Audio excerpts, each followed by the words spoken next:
মধ্যপ্রাচ্যের চলমান উত্তেজনার মধ্যেই ইরানের নেতৃত্ব নিয়ে নতুন করে বিতর্কের জন্ম দিয়েছেন মার্কিন প্রেসিডেন্ট ডোনাল্ড ট্রাম্প। তিনি ইঙ্গিত দিয়েছেন ইরানের প্রয়াত সর্বোচ্চ ধর্মীয় নেতা আয়াতুল্লাহ আলী খামেনির সম্ভাব্য উত্তরসূরিরাও সংঘাতের মধ্যে নিহত হতে পারেন। এক প্রতিবেদনে এ তথ্য জানিয়েছে ইরান ইন্টারন্যাশনাল। বুধবার ট্রাম্প বলেন, ইরানের নেতৃত্ব দ্রুত কমে যাচ্ছে এবং যেই নেতৃত্বে আসতে চায় শেষ পর্যন্ত তাকে মৃত অবস্থায় পাওয়া যাচ্ছে।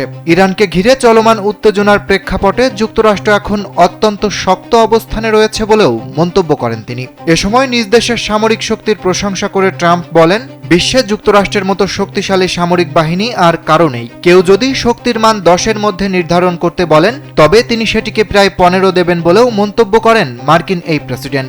এদিকে গেল শনিবার যুক্তরাষ্ট্র ও ইসরায়েলের যৌথ হামলায় নিহত হন ইরানের সর্বোচ্চ ধর্মীয় নেতা আয়াতুল্লাহ আলী খামেনি। প্রায় 36 বছর ধরে তিনি দেশটির সুপ্রিম লিডার হিসেবে দায়িত্ব পালন করছিলেন। তার মৃত্যুর পর ইরানের নতুন সর্বোচ্চ নেতা হিসেবে নির্বাচিত হয়েছেন তার ছেলে মোস্তফা।